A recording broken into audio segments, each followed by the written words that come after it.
വീട്ടിലേക്ക് കത്തെഴുതാനിരുന്നപ്പോഴേ ഞാൻ ശ്രദ്ധിക്കുക തന്റെ ഈ വിമിത്തം. ആ, വീട്ടിലേക്ക് കത്ത് മാത്രമല്ലല്ലോ, കാശും അയക്കണ്ടേ?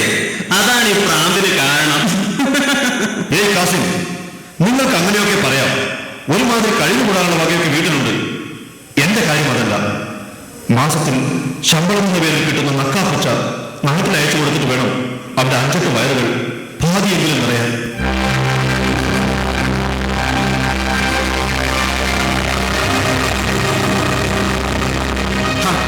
താനിങ്ങനെ വികാരം കൊണ്ടാലോ വീടടോ. എല്ലാവരുടെയും സ്ഥിതി അങ്ങനെയൊക്കെ തന്നെയാണ്. കഷ്ടപ്പാടും പ്രാരാബ്ദവും അക്കമിട്ട് നിരത്തി വീട്ടുകാർ ഇങ്ങോട്ട് എഴുതുന്ന കത്തിന് ഉള്ള ശമ്പളം കൊണ്ട് എങ്ങനെയൊക്കെ ചിലവുകൾ ക്രമീകരിക്കണമെന്ന് കാണിച്ച് മറുപടി എഴുതാൻ കഴിയാതെ ഭ്രാന്ത് പിടിക്കുന്നവരാ ഈ ബാരക്പൂർ ക്യാമ്പിലെ പട്ടാളക്കാർ അധികവും. പോട്ടെ, കഴിഞ്ഞ തലമുറയുടെ അവസ്ഥ ഇതിനേക്കാൾ പരിതാപകരമല്ല. അത് വെച്ച് നോക്കുമ്പോൾ നമ്മൾ കുറച്ച് സ്വതന്ത്രരാണ്.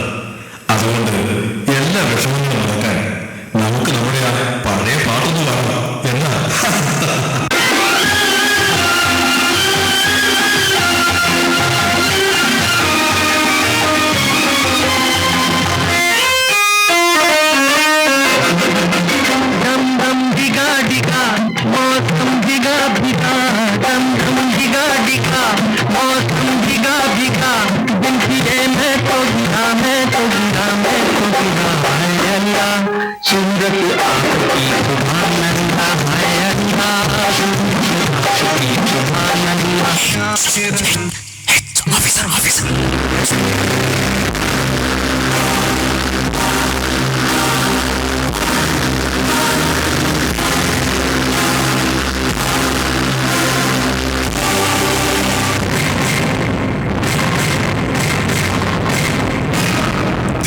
Is a military camp, not a musical audience at a durbar.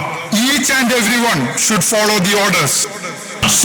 ഇതൊക്കെ നമ്മുടെ ഡ്യൂട്ടി സമയമല്ല, വിശ്രമ വേളയാണ്. പിന്നെന്താ?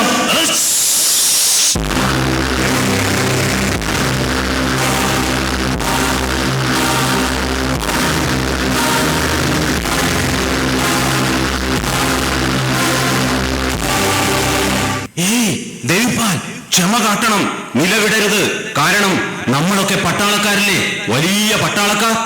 അതെ, നാട്ടുകാരുടെയും വീട്ടുകാരുടെയും കണ്ണിൽ നാം പട്ടാളക്കാരാണ്. യൂണിഫോം ഇട്ട് തോക്കേന്തുന്ന പട്ടാളക്കാരൻ. പക്ഷേ ഈ ബാരക്കിനുള്ളിൽ നടക്കുന്ന എന്താണ്? ഗൺമാൻ തസ്തികയിലുള്ളവർ വിറക് കയറണം, അതിനു പുറമെ മരം വെട്ടണം. ഷൂ മേക്കർമാർ ഓഫീസർമാരുടെ വീടിന്റെ അടുക്കള വരെ കഴുകി തുടങ്ങണം. അലക്ക് തോപ്പികൾ സർജൻ ജനറലിന്റെയും ലഫ്റ്റനന്റ് കേണലിന്റെയും ഒക്കെ ഭാര്യമാരുടെ വസ്ത്രം പോലും അലക്കണം. അവരുടെ പട്ടികളെ കുളിപ്പിക്കണം. വാട്ടർ കാരിയർമാർ വെള്ളം ചുമക്കണം, കല്ലും മണ്ണും പേരണം. ആവില്ല, ഇതിലും നല്ലത് കൽക്കത്ത തെരുവിലെ കൂലിപ്പണിയാ.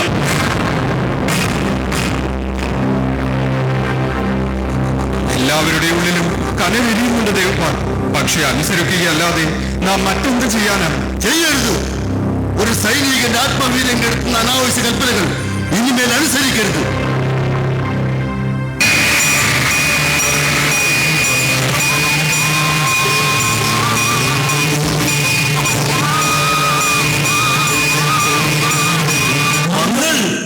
അതെ, മംഗൾ പാണ്ഡെ ഈസ്റ്റ് ഇന്ത്യ കമ്പനിയുടെ സൂര്യൻ അസ്തമിക്കാതിരിക്കാൻ നിലാവിനെയും നീലരാവിനെയും പിടിച്ചു കിട്ടുന്ന ബ്രിട്ടീഷ് സൈന്യത്തിന്റെ 34ാം റെജിമെന്റിലെ വെറുമൊരു സുബേദാർ.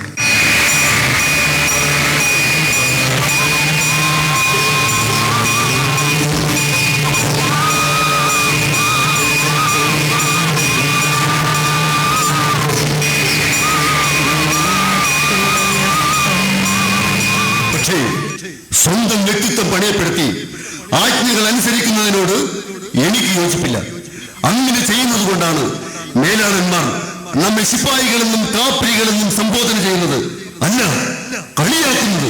എന്നാൽ കാപ്പിരികളും ശിപ്പായിമാരും ഇനി എന്നും അങ്ങനെ തന്നെ ആവാൻ പോകുന്നു.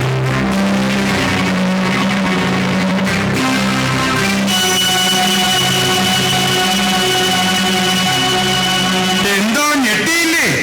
എന്നാൽ ഇതാ പിടിച്ചോ.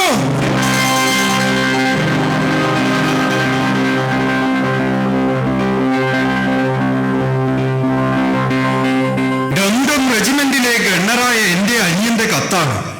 ഈസ്റ്റ് ഇന്ത്യ കമ്പനിയുടെ പട്ടാളത്തിൽ പഴയ തോക്കുകൾക്ക് പകരം പുതിയ എൻഫീൽഡ് ഗണ്ണുകൾ ഉപയോഗിക്കാൻ ഉത്തരവായിട്ടുണ്ട് പോലും. ആയിക്കോട്ടെ, അതൊരു നല്ല കാര്യമല്ലേ.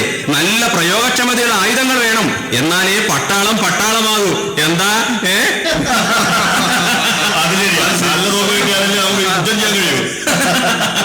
പക്ഷേ അതിലുപയോഗിക്കുന്ന വെടിയുണ്ടയുടെ കവർ പശുവിന്റെയും പന്നിയുടെയും കൊഴുപ്പ് കൊണ്ട് മെഴുക്ക് പുരട്ടിയതാണത്രേ. അതോരോന്നും കടിച്ച് കീറിക്കളഞ്ഞാൽ മാത്രമേ തോക്കിൽ നിരക്കാൻ പറ്റൂ. ഇല്ല, ഞാൻ ചെയ്യില്ല.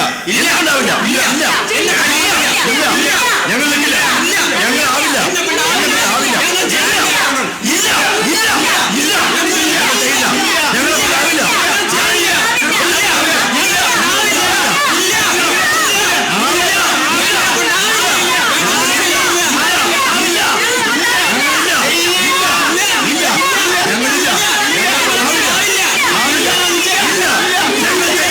Well, the policies of company and the Great Britain is to change according to modern discoveries and make these changes into practice. So, dear soldiers of 34th Regiment, as Mr. Bower just shown how to load rifles, you should practice 2 times with this new Enfield rifles and the cartridges. Okay?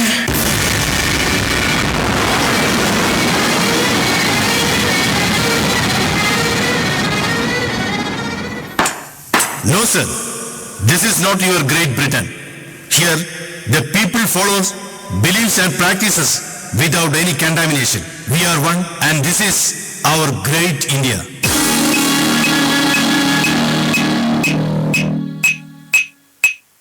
Mangal? What are you talking about? Our rebellion is not against the company and British supremacy, but against the lard-greased cartridge. So, we will never let this happen again.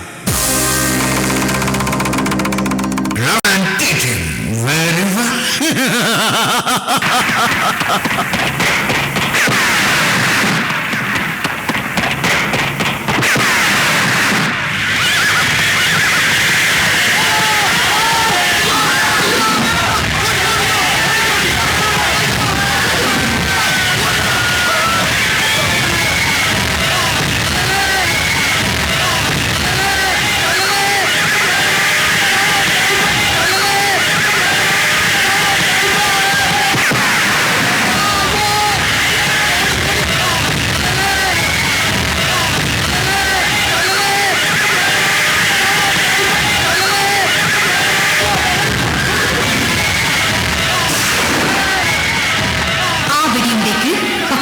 മംഗളിന്റെ ജീവനെടുക്കാൻ കഴിഞ്ഞില്ല.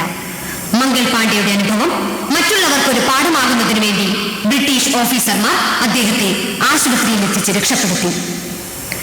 പട്ടാള കോടതിയിലെ വിചാരണ എന്ന പ്രഹസന നാടകങ്ങൾക്കൊടുവിൽ 1857 April 8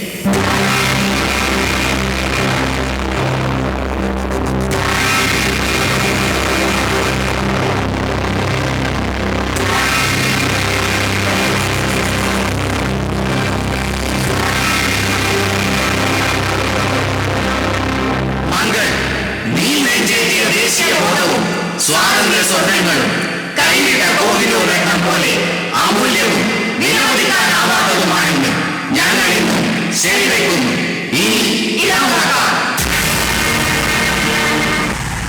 ലോക സമൂഹം അത്ഭുതാദരങ്ങളോടെ നോക്കിക്കണ്ട മഹാപ്രതിഭാസം Indian സ്വാതന്ത്ര്യ സമരം. അതിന്റെ ആരംഭം കുറിച്ചത് ഈ സമൂഹത്തോടെയായിരുന്നു.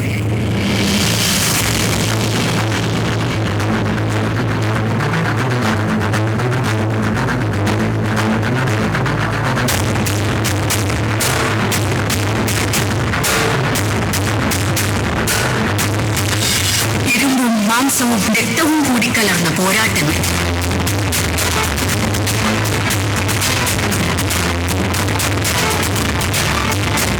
പിന്നീട് അക്രമ സമരങ്ങളുടെ അർത്ഥമില്ലായ്മ തിരിച്ചറിഞ്ഞ് ആയുധങ്ങളെക്കാൾ മൂർച്ചയുള്ള അഹിംസയും സത്യാഗ്രഹവും നിരായുധർക്ക് നൽകി അവരെ പോരാളികളാക്കി വിജയം കൊയ്ത ഒരപൂർവ നേതൃമുഖം ഉയർന്നു വന്നു. ആ മുഖം കണ്ട് മനുഷ്യരാശി വിസ്മയം കൊണ്ടു.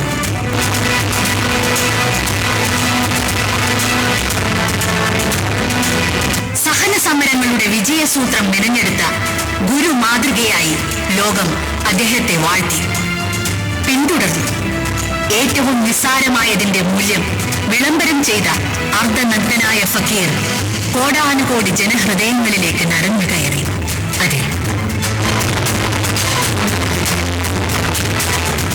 1930 മാർച്ച് 21 ലോക ചരിത്രത്തിൽ സുവർണ ശോഭയുടെ തിളങ്ങുന്ന ഒരു മഹായാത്ര സമാരംഭിച്ചു.